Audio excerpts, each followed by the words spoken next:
They left her in the rain. She was 3 years old when her mother set her down in the mud at the edge of the Ashfield forest and walked away without looking back. The warband needed to move fast.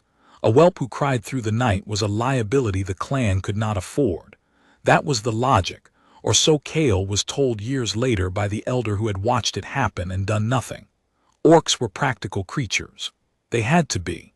The world had been trying to kill them for 600 years. What no one told her, what no one thought to mention because no one expected her to survive the week, was that the forest was not empty. The Ashfield wolves had been watching the clan's movements for 2 seasons. They had cataloged the warband's fires, tracked their kills, memorized the rhythm of their scouts. When the mother set the child down and walked north, the pack matriarch, a gray-black female with a scar running from her left ear to the base of her jaw, padded forward out of the tree line and sat down 3 meters from the crying girl and waited. The girl stopped crying after a while. She looked at the wolf looked back. That was the beginning of Cale's education. She learned the forest before she learned language. She knew the difference between a deer trail and an elk trail by scent alone before she could say either word. She knew the 17 warning calls the pack used: the short bark for unknown threat, the low rolling growl for aerial danger, the near silent tooth click that meant scatter and silence, and she used all of them correctly by her 5th year. The matriarch, whom she called Grandma because children must name the things they love, tolerated her presence in the sleeping pile during the cold months and fed her from kills when the pack had surplus. When the pack had no surplus, Cale learned to find her own food. She got good at it. Learning to find food was the first real curriculum the Ashfield gave her. The forest had rules that operated whether you knew them or not, and the consequence of ignorance was hunger or worse. She learned which roots could be eaten raw and which would make you sick. She learned which mushrooms were which by a combination of smell and texture, and what the elk and the deer avoided, using their accumulated knowledge as a filter for her own ignorance. She learned to read water, which streams ran clean, and which had something upstream coloring them in ways that looked harmless and were not. She learned to make fire from the materials the forest provided, a skill she arrived at by watching lightning strike aftermath repeatedly over 2 seasons, until she understood the mechanism, then attempting it herself approximately 400 times before she was consistent enough to count on it. The pack watched this learning with what she recognized, later, as the patient attention of competent teachers who have correctly assessed that the student will arrive at the right answer eventually, and that intervening before that moment will cost more than it saves. Grandma, in particular, had a quality of watchful stillness that Cale came to understand was not indifference, but investment. The matriarch was tracking her progress the way she tracked the progress of the young wolves in the pack, cataloging capability, adjusting expectation, waiting for the moment when the trainee proved ready for the next level of challenge. The challenges escalated in a pattern she recognized only in retrospect. At 4, unsupervised movement within the home range. At 5, participation in pack hunts in a specific role: stay behind this rock until the deer breaks left, then follow. At 6, solo foraging with a pack member always in distant earshot. At 8, genuine solo movement within a defined area. At 10, movement beyond the defined area with clear expectation of return, no escort, no supervision. Each escalation came exactly when she was ready for it and not before, which meant the timing of each challenge was calibrated to her development in a way that required sustained observation and accurate assessment on someone's part.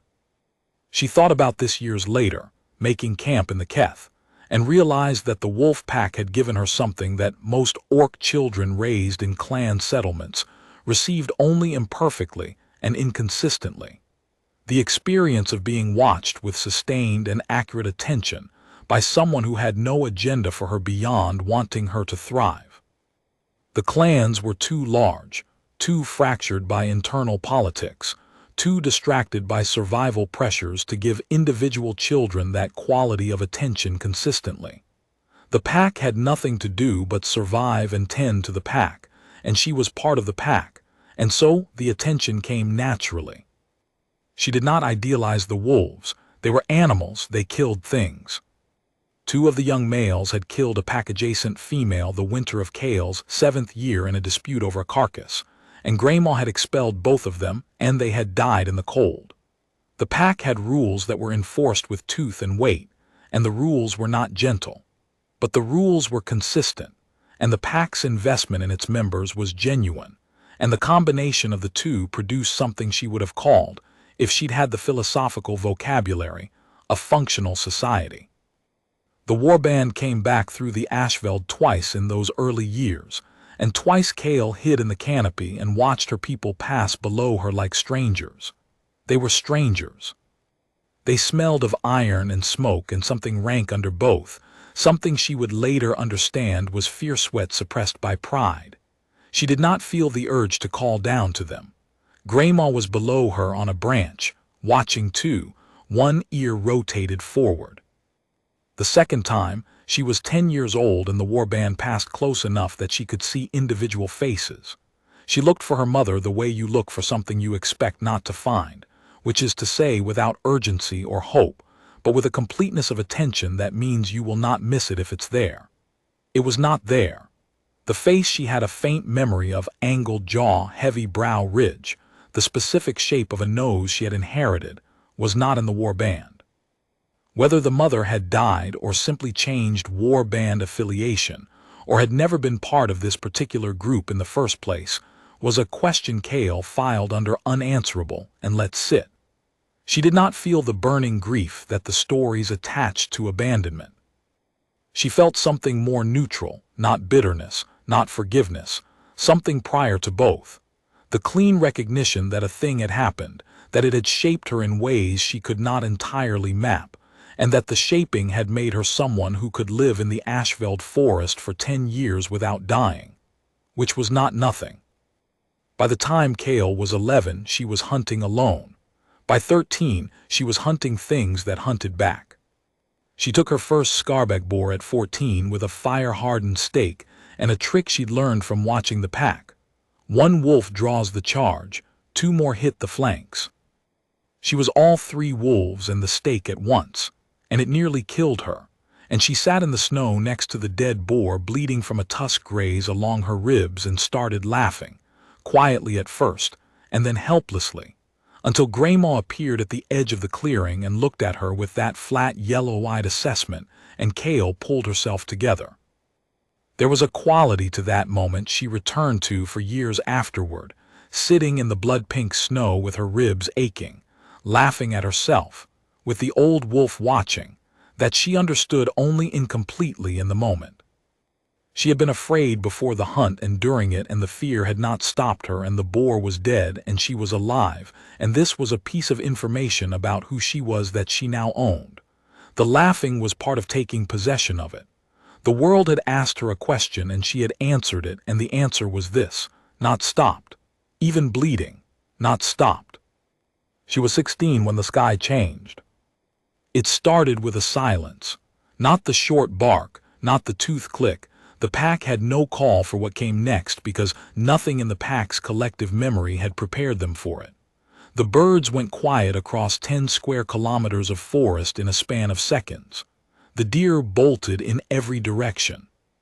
The air pressure dropped in a way Kale felt in her back teeth, a deep subsonic compression that made the hair on her arms stand up and made Graymaw's hackles go rigid in a way Kale had never seen before, not even when they had stumbled into the territorial range of a razorback cave bear.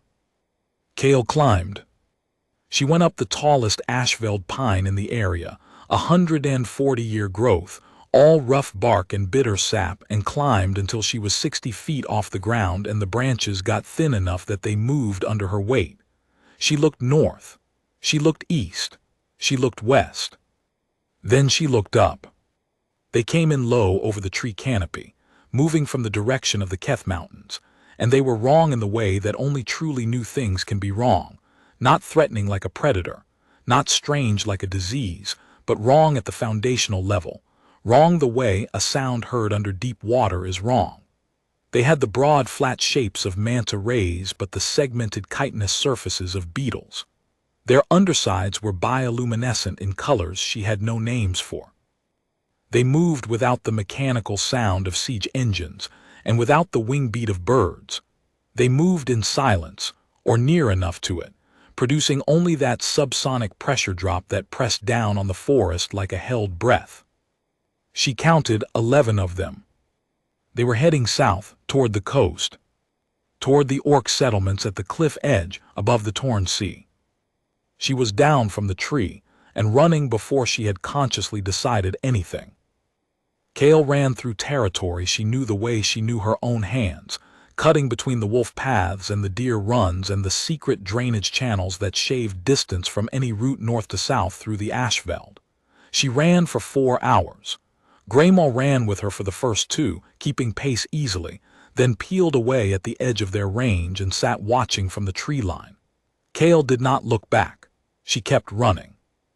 She smelled the settlement before she saw it, or rather she smelled what had been done to it. The clifftop village of Dorech had housed 900 orcs 2 days ago. She knew this because a traveling merchant had passed through the forest edge 2 days ago, and she had watched him from the high branches and listened to him talk to himself the way solitary travelers do. 900 orcs, 300 longhouses, 4 fishing fleets, a harbor wall the settlement had been building for 40 years, shaped stone by shaped stone, against the regular storms that came off the torn sea. What remained was heat shimmer and silence. She came to the edge of the settlement perimeter where the outer defensive fence had stood and stopped.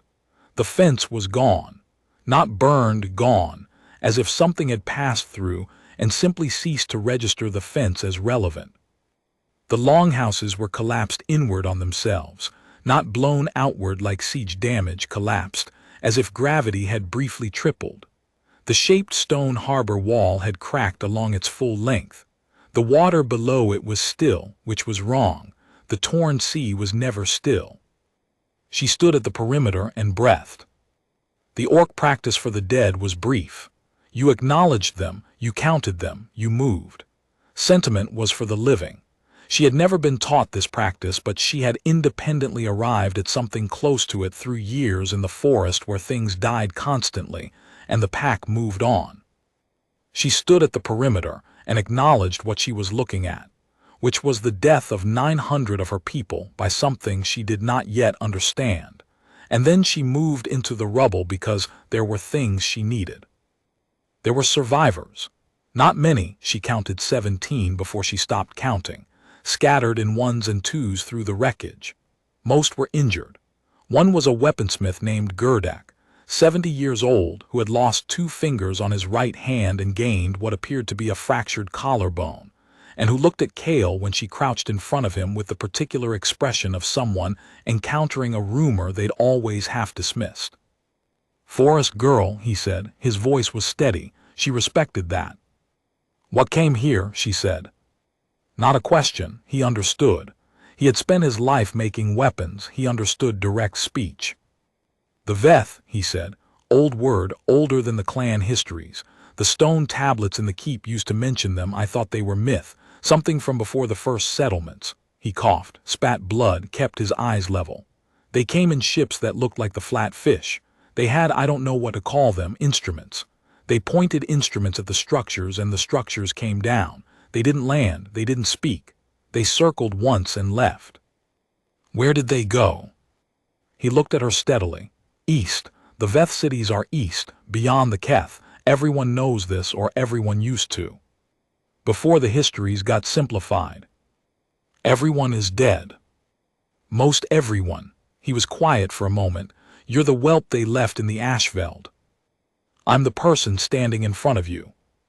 A breath that might have been a laugh. Fair enough. She spent the rest of that day doing what needed doing. She got the 17 survivors to higher ground, the settlement's secondary watch post, which had been far enough from the main structures to survive mostly intact. She distributed what food she could find in the rubble. She set 4 of the less injured survivors to watching the sky in rotation, not because she expected the Veth to return that night, but because people who have a task to perform sleep better than people who do not. She sat with the ones who couldn't be moved, the ones who were going to die before morning, and she was present with them in the way the pack was present with injured members, close, calm, quiet, not speaking platitudes, just being a warm body in proximity. There was a young male, perhaps 14, a fisher's apprentice by the calluses on his palms and the particular shorthand of ropework cuts along his fingers. He had a piece of timber through his left leg, below the knee. She had assessed it when she found him. She had set bones before, removed arrow points from wolves, stitched wounds by firelight with sinew and a bone needle. And she understood that the timber was doing the work of a plug, keeping the bleeding to a seep rather than a flood, and that removing it here without the right materials would kill him faster than the wound would. She sat beside him and did not lie to him. He asked if he was going to die. She told him she didn't know, which was the truth. She told him that she was going to try to make sure he didn't, which was also the truth. He said his name was Dav. She told him her name. He looked at her for a moment with the specific look of someone who has heard a name associated with a story and is only now putting a face to it. "They said you lived in the forest," he said. "I did. With wolves."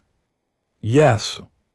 He was quiet for a moment, parsing this in the private way of someone who is in enough pain that philosophizing is a form of pain management.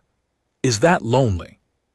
She thought about Grandma, about the sleeping pile in winter, the warmth and the weight of it, the way the pack moved as one thing over open ground, about the specific quality of silence that exists between entities who trust each other completely and have no agenda with each other beyond the shared business of staying alive.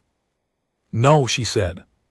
He nodded as if that answered something larger than the question. He made it to morning. She moved the timber out at first light with Gerdak's help and the fishing cord from a wreck nearby, and a piece of wood for Dav to bite down on, and he was pale and shaking and alive when it was done. And she packed the wound tight and told him not to move the leg and went to work on the next problem.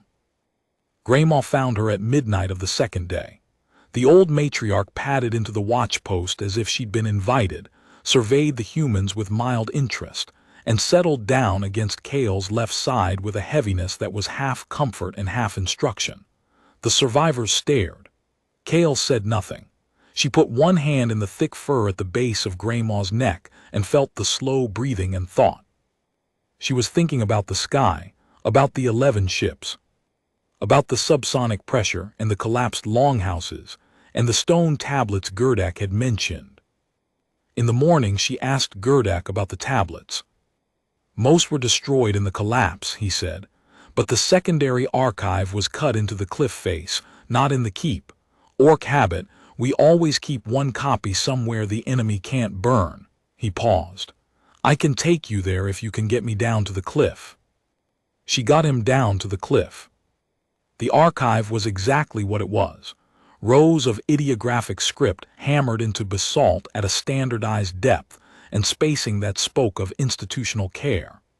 The kind of thing a civilization does when it knows it's writing for people who do not yet exist. Kale was not well read.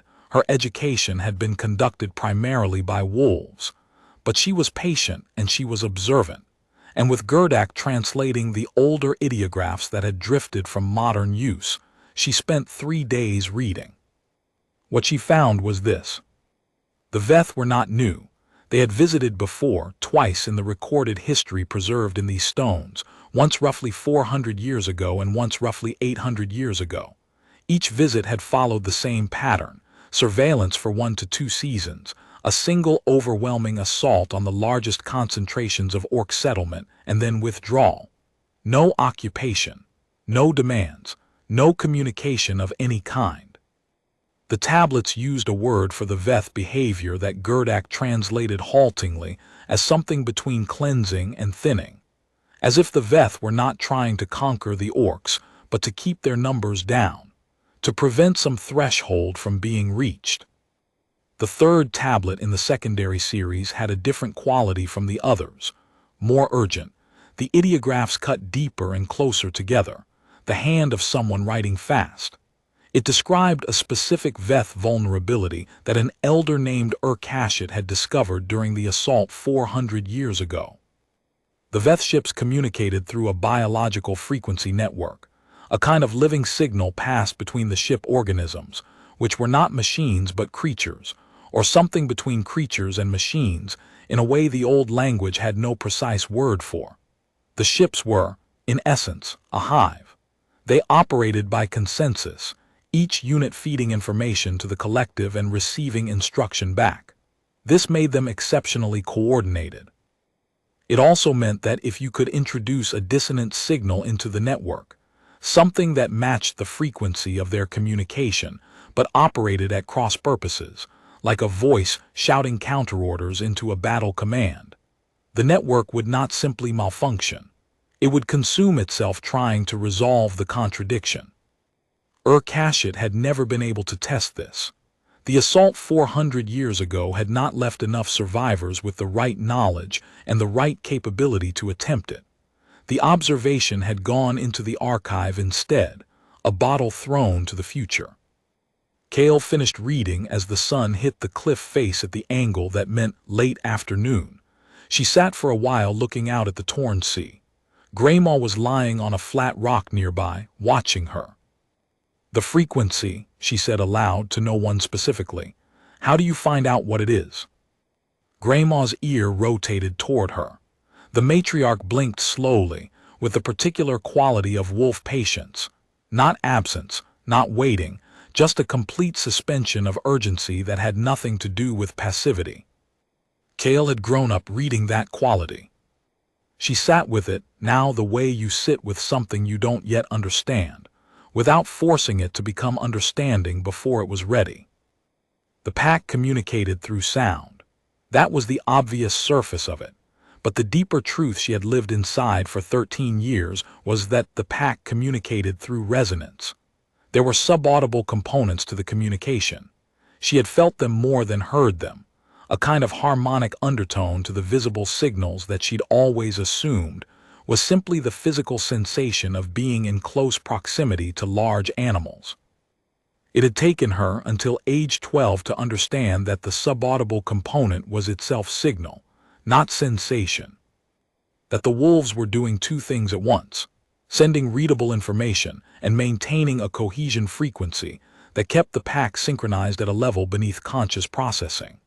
The wolf tooth, click that meant scatter and silence, worked not because the pack heard the word scatter and decided to act, but because the cohesion frequency dropped simultaneously with the click, and the pack's bodies responded to the frequency change before the conscious mind had processed anything.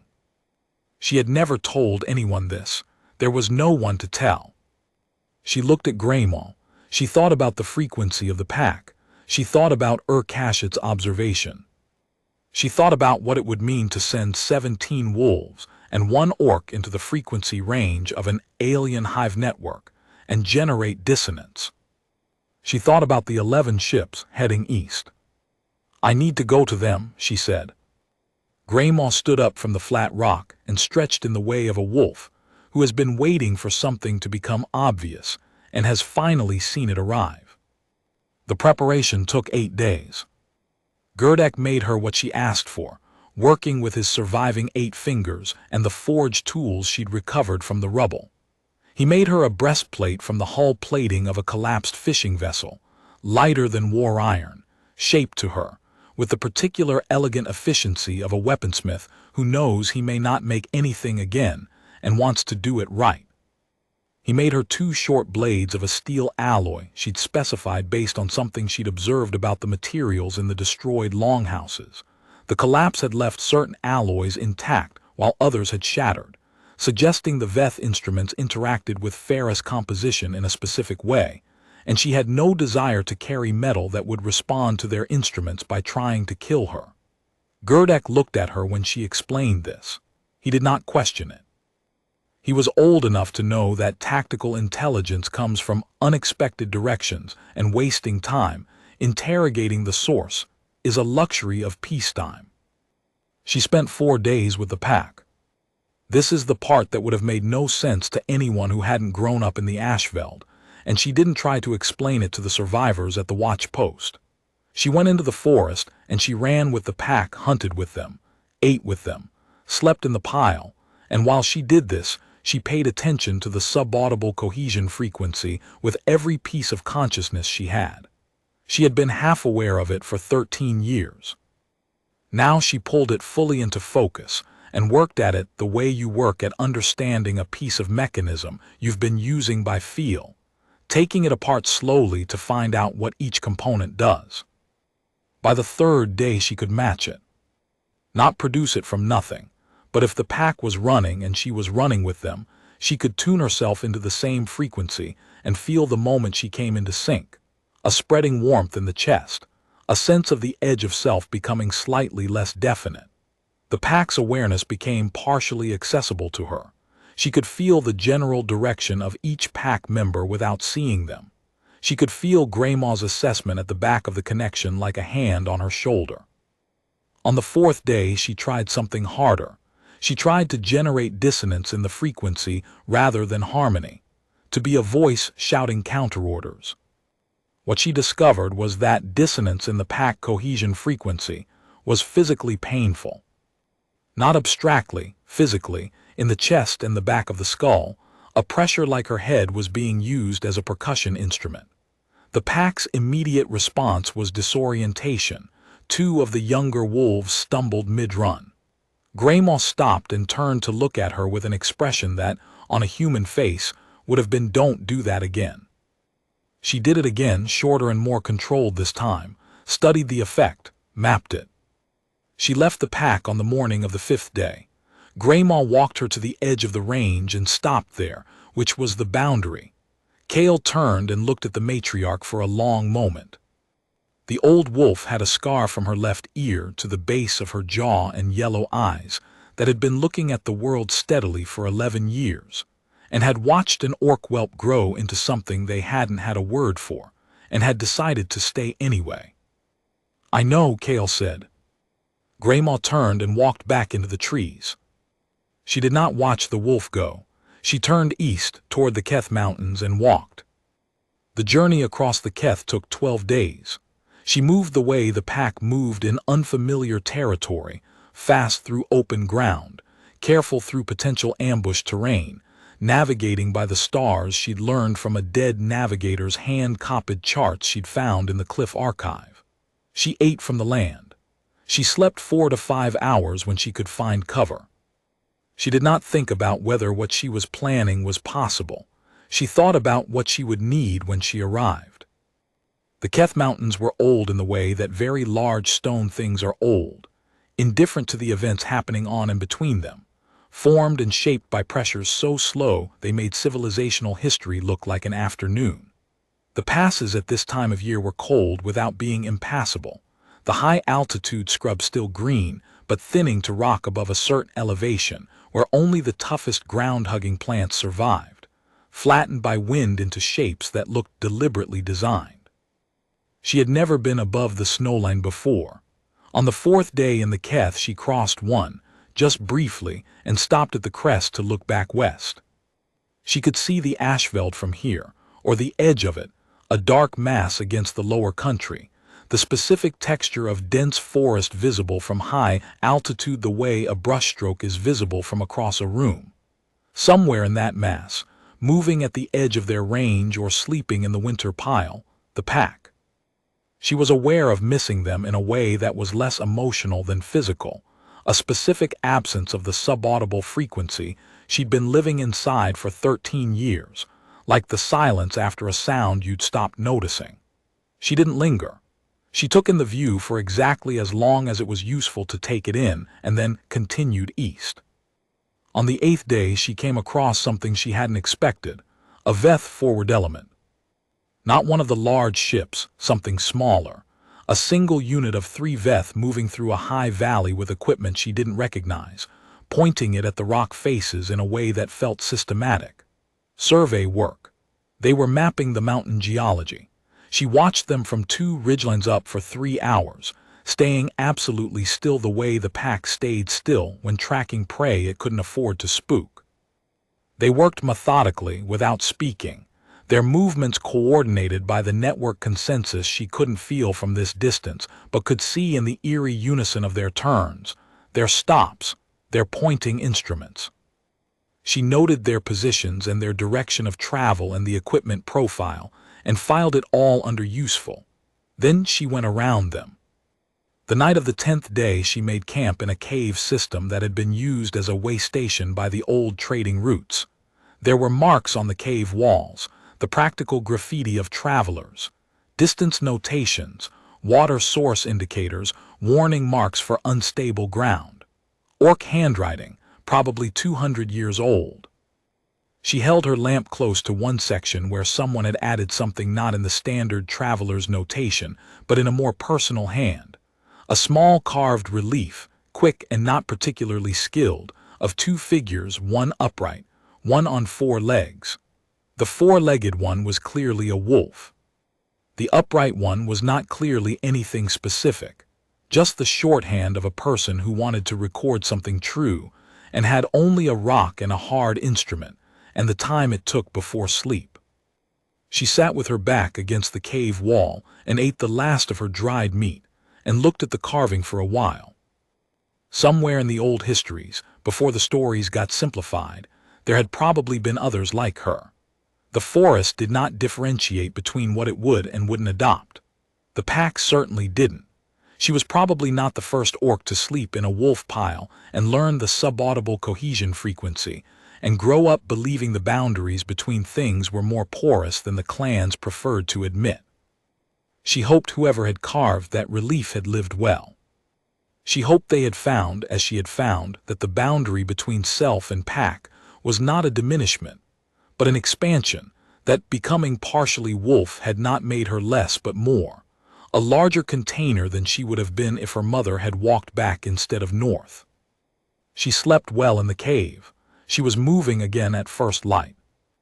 What she knew about the Veth came from the stone tablets and from what she had observed. 11 ships, the thinning behavior, the biological hive network, the frequency vulnerability Urkashet had identified. She knew they had come twice before and both times withdrawn after a single assault. She knew that the assault on Dorech meant the third cycle had begun. She did not know the timeline. She did not know how many ships they had in total, or whether the 11 she'd seen were a scouting force or the full deployment. She was working with incomplete information in the way the forest had always required her to. Commit to the line of action that addresses the threat most directly. Adjust as new information arrives. Do not wait for certainty because certainty does not exist. She came over the last Keth ridge on the 12th day and stopped. The Veth were there. Their settlement was not what she had expected, and in hindsight she could not have said what she had expected: a camp, a fortress, something built. What she found instead was something grown. The valley on the eastern side of the Keth had been, by the geological evidence, a river valley with forest cover. The forest was gone in the sense that it still stood but had been altered, absorbed into something. The trees were still trees in rough shape, but their bark had been replaced by the same chitinous material as the ships, and they had been bent and joined in patterns that created a kind of natural architecture, not built over the environment but merged with it, the Veth biology rewriting local matter to create living structure. It covered the valley floor for roughly 4 square kilometers. The 11 ships she had seen were moored at the valley's northern end, resting on the transformed ground, their bioluminescent undersides dimmed to a slow, rhythmic pulse that she understood now was the cohesion frequency made visible. Pulse, pause, pulse, pause. The timing was off from anything she'd felt in the pack, more complex, multiple overlapping cycles that she needed to listen to carefully before the pattern underneath them came clear. She spent most of that first day at the ridge simply observing. She ate the last of her provisions and watched and tuned herself to what she was hearing with her ears, with the part of her that had learned to be a radio for wolf frequency, with something that didn't have a name but that she'd been developing since childhood as the necessary instrument for living with a pack. She was mapping the Veth signal, building an interior model of it, the way you learn an opponent's patterns before you commit to engagement. What she couldn't do from the ridge was hear the frequency in full. It reached her as a distant hum at the edge of perception. She could recognize the pattern but not map the harmonics, the way you can recognize a melody played in another room without being able to count the notes. She would need to be close, closer than was comfortable. She had known this since the Cliff Archive, since she'd read Urkashit's observation and understood what it would require. She had sat with that knowledge for 12 days of mountain walking and had not found a way around it. There was no way around it. The counter-frequency had to be introduced at point of contact. She spent the second day at the ridge resting and preparing. Not strategically, she was past strategy. The plan was as refined as it was going to be. She prepared the way she prepared before a difficult hunt. She let the fear metabolize, which took time and could not be rushed. The fear was not of dying. She had been close to death enough times in the forest that death itself had lost most of its capacity to terrify. The fear was of failing, of reaching the network and finding that the counter-frequency didn't scale the way her practice on the slope had suggested, that the Veth hive was simply too large, too old, too deeply entrenched for one orc with a wolf-learned trick to disrupt. She let that fear run through her fully without compressing it. She had learned this from Greymaw. An animal that suppresses its fear is less accurate than one that acknowledges it and acts anyway. The suppression costs resources. The acknowledgement costs nothing but the time it takes. By the second evening she was ready. The Veth themselves were not numerous at the valley site. She counted perhaps 40 of them moving between the ship moorings and the living structure interior over the course of the day. They were bipedal, roughly orc-sized, with the same chitinous surfaces as their ships, and they moved with the unsettling coordination of creatures whose individual decision-making was partially replaced by network consensus. They didn't look where they were going in the way a conscious individual looks. They moved through space as if they were receiving navigational information from somewhere else, turning corners before they needed to, adjusting to each other without any visible communication. They were beautiful in the way that well-maintained machinery is beautiful. They were also completely alien in the deeper sense, the sense that their interiority, if they had one, was not accessible from the outside, was perhaps not structured the way a consciousness that had evolved in isolation would structure itself. She had been watching them for 6 hours when she understood something that the tablets had not explicitly stated. The Veth were not cruel. They were not here because they hated orcs. They were here because the orc population had reached a level that triggered, in whatever passed for their collective understanding, the necessity of reduction. It was closer to land management than warfare. They were thinning and encroachment. This did not make them forgivable.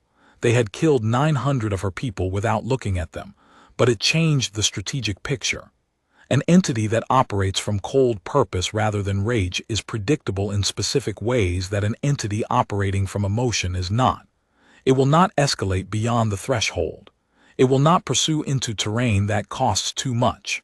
It will, if sufficiently disrupted, simply withdraw and recalculate. She had no interest in making friends with the Veth. She had significant interest in costing them so much that they withdrew and did not return for another 400 years, preferably longer. She moved down toward the valley at dusk. The transformed terrain was strange to move through. The chitinous bark of the trees was smooth and slightly warm under her hands, and it had a faint vibration to it that she felt in her palms, the cohesion frequency, propagated through the physical structure of the living architecture. She moved carefully and slowly, using every technique the Ashveld had taught her. Weight distributed across the full foot, testing each surface before committing, breathing controlled, mind quiet. The Veth moved by network consensus, which meant their awareness was excellent in open space and probably poor in complex terrain where individual observer angles mattered. She used the transformed trees as cover, moving between them, staying in their bioluminescent shadow. She reached the ship moorings after 2 hours of approach. The ships were bigger on the ground than they had been in the sky.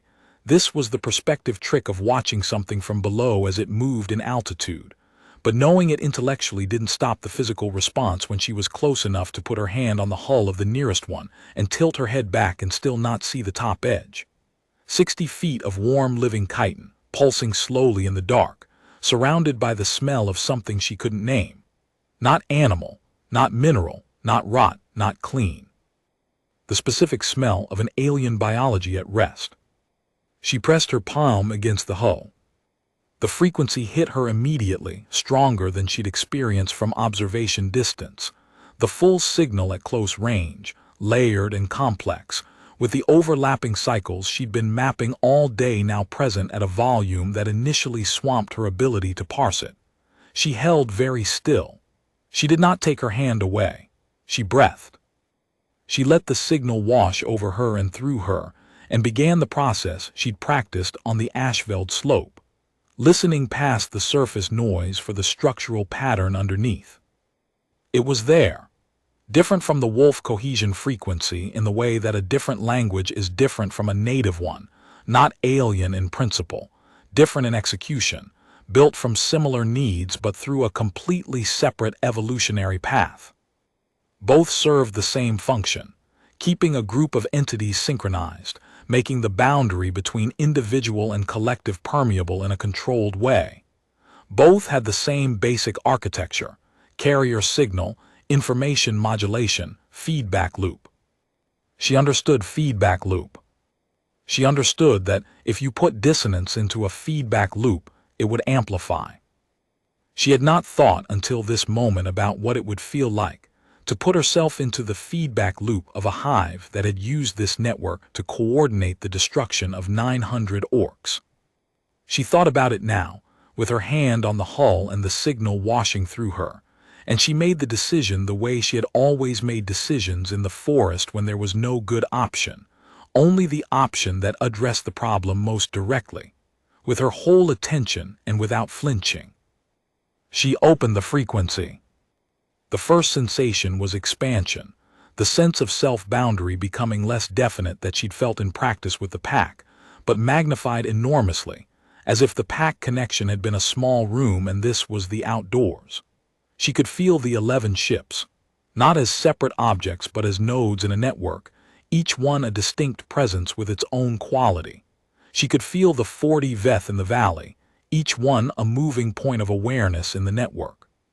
She could feel the network's own sense of itself, which was vast and old and utterly confident. A system that had operated without interruption or challenge for so long that it had no schema for what it was now experiencing, which was a single terrestrial consciousness inserting itself into the signal and beginning to speak. She spoke the only language she knew in this register, the wolf cohesion frequency, remapped to the Veth carrier signal. She introduced it the way she'd practiced, not as a duplicate of the existing network signal, not as a clean addition, but as a counter-frequency, deliberately misaligned, every pulse hitting between the Veth network's pulses rather than with them. The response was immediate. She felt it as a full-body experience, the network's attempt to resolve the contradiction, like a conversation interrupted by static that kept matching the cadence of words but saying nothing. The mind keeps reaching for meaning that isn't there, keeps trying to parse, keeps failing. The network tried to identify the source, found her, sent something toward her that felt like attention, enormous and ancient, and finally oriented correctly toward the disturbance. She did not stop. She kept generating the counter-frequency, and she put more into it, pulled on 13 years of learning the wolf cohesion signal, and the dissonance practice on the Ashveld slope, and the specific anger of standing at the perimeter of Dorach, watching what had been done to 900 people who had been her people, even if they had never known her. And she converted all of it into signal and pushed it into the feedback loop. The ship under her hand lurched. A sound came out of the transformed tree line that was not a sound any earthly creature made, something between a frequency test and a scream and a mechanical failure, high and complex and wrong in the way The ships had been wrong when she first saw them from the tree, but more so. The wrongness of a system encountering something it has no response protocol for. She heard the other ships begin making the same sound. Not in unison. Staggered, as the dissonance propagated through the network from the ship she was touching outward to the others. The 40 Veth in the valley stopped moving. This was the moment that lived in her chest afterward. The image she kept returning to: 40 alien entities, each one a node in a consensus network, all simultaneously losing the thread of the consensus. Standing still in the transformed forest with the bioluminescence flickering irregularly beneath them, each one isolated from the network for the first time perhaps in their existence. She felt their confusion in the signal. It was not human confusion. It had no emotional quality that mapped to anything she recognized, but it was unambiguously confusion, the system reaching for its own coherence and finding a gap where it should have been. She released the counter-frequency and stepped back from the hull. The sound from the ships did not stop. She had introduced the dissonance into the feedback loop, and the loop was now sustaining it without her. The network was trying to correct and overcorrecting and trying again, and each correction introduced new dissonance, and the loop amplified. She watched the ship's bioluminescent undersides flare from the slow pulse to a rapid strobing, each ship cycling through the full range of those nameless colors, the visual output of a system in crisis. She walked away from the moorings at the same careful pace she had walked in, taking cover in the transformed trees, heading back toward the ridge. She moved deliberately rather than fast, because fast was how you made noise, and noise was how you got caught, and getting caught was the mistake her prey animals made when they panicked and she had never been prey. Behind her, the sound continued to escalate. She was 3/4 of the way up the ridge when she heard the first ship's hull integrity fail, a crack that resonated through the valley like a giant joint popping, followed by something that wasn't quite an explosion but produced similar light. The bioluminescence had gone to white. Flat, total, wrong. Then the second ship. Then a gap, and the third and fourth together. She didn't look back. You don't look back. You keep your eyes on the terrain in front of you, and you move, and you trust that what you've done is done.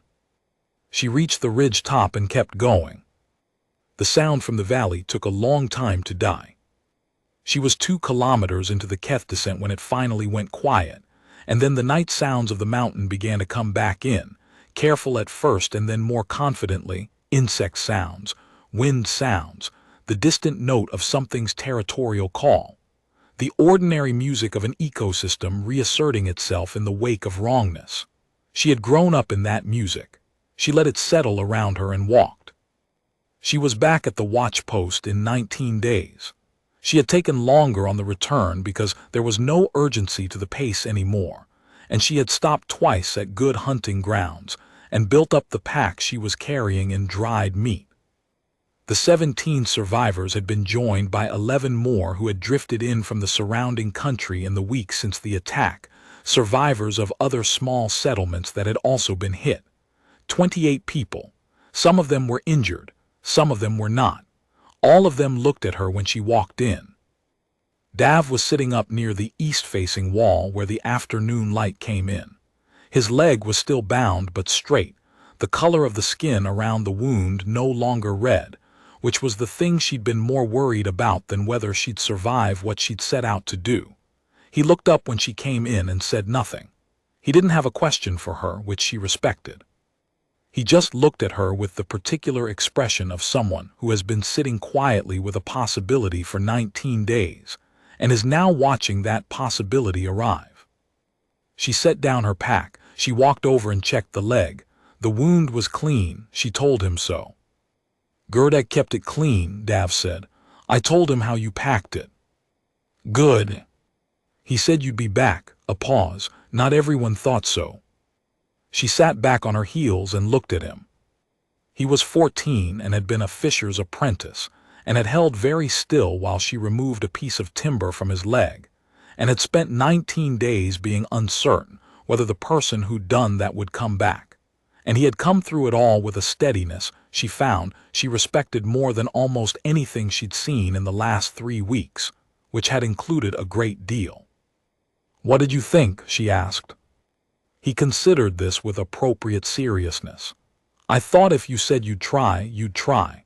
And if you tried, you'd probably manage it because you seemed like someone who manages things."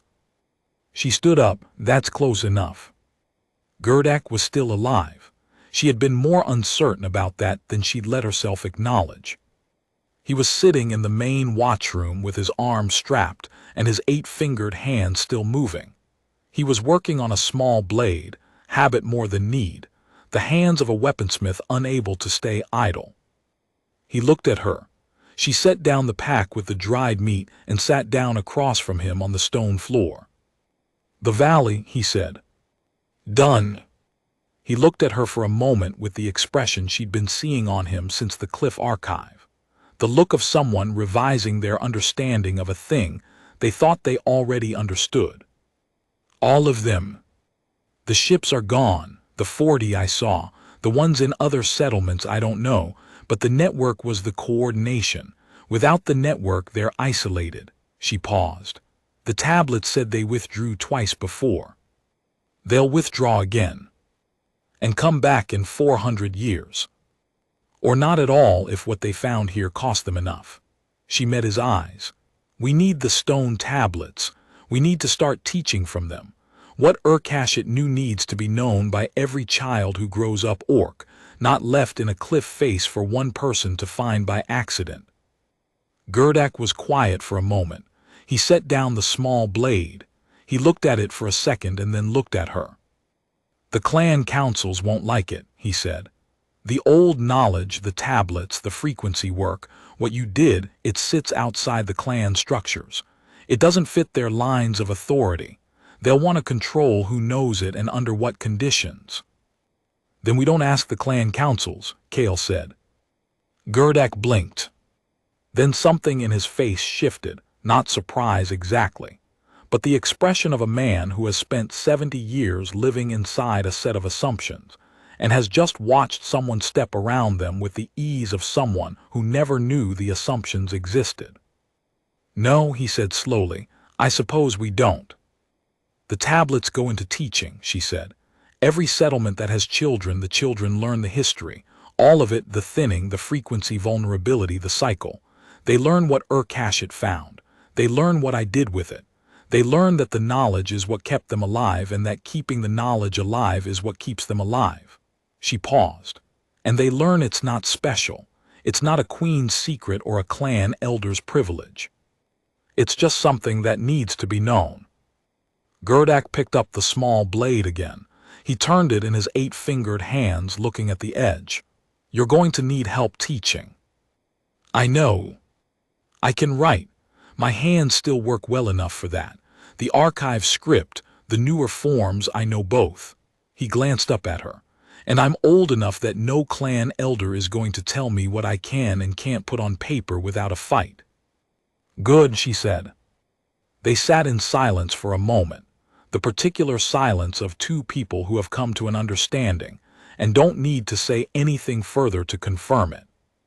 Outside the watchpost, the wind had picked up from the torn sea direction, carrying the salt smell that Kale had known from the Cliff Archive days and that tasted, on her tongue, like the beginning of something. She was 19 years old. She had been abandoned in the mud at 3 years old by a mother who had made a practical calculation. She had been raised by wolves who had made a different kind of calculation, or perhaps no calculation at all, perhaps simply an orientation toward the crying thing in the mud that was neither calculation nor sentiment, but something that didn't have a word in either orc or wolf. The simple recognition of another form of life that needed to not die. She had spent 13 years learning what that recognition felt like from the inside. She had spent the last 3 weeks discovering what it meant when it pointed outward instead of in. The 28 survivors were in the rooms around her, moving and talking and eating the dried meat she'd carried over the mountains, the specific sounds of people who have been still for too long and are beginning, tentatively, to be in motion again. Dav was probably telling someone about the leg. Someone else was probably asking Gerdak about the blade. She thought about the Veth survey team she'd seen in the high valley, the three of them pointing instruments at rock faces, systematic, thorough. She thought about the fact that they'd been doing geology. That implied a timeline longer than a single assault cycle. She thought about what it would mean if the Veth's interest was in the mountain composition, the mineral distribution, the structural character of the land itself. She thought about what kind of civilization plans in geological time, and what that civilization would make of encountering one that had learned, in a single generation, to speak in its own language. She thought they will come back, not in 400 years, maybe not for a long time, but they will come back because things that operate on that scale do not abandon projects. And when they came back, there would be orcs who knew, who had been taught, who carried the knowledge the way the pack carried the cohesion frequency, not as a secret held by one, but as a shared signal that kept the group alive. That was the only answer she had. It was, she thought, enough. Gerdak was still alive. She was still alive. Dav was still alive. 28 people in total who would eventually become something larger, who would eventually tell this to children who would tell it to other children. And so the thing that had happened here, the Veth assault, the dead of Dorach, the Cliff Archive and Urkashit's bottle thrown to the future, and what she had found in the wolf pack's frequency and carried east over the mountains, all of it would stay in the world, would not be forgotten, would be there intact and useful when it was needed again. She sat with her back against the stone wall and felt the tiredness of 19 days of mountain travel working its way through her joints, and was, in a specific and quiet way, at peace. Not with the Veth, not with the loss of Dorach and the 900, not with a mother who had set a child down in the mud and walked north. At peace with what she was, with what the forest and the pack and the long years of learning by living had made her. With the fact that when the thing she'd been unknowingly being prepared for had finally arrived, she had been ready, and that readiness had not come from any clan that claimed her or any blood that named her, but from a gray-black wolf with a scar from ear to jaw who had looked at a crying 3-year-old in the mud and decided, for reasons that remained entirely her own, to stay. She closed her eyes. In the Ashveld, 14 hours west, Graymaw lifted her head from the sleeping pile and looked at the dark forest with yellow eyes, and was still for a moment, and then put her head back down. The pack slept. The stars came out.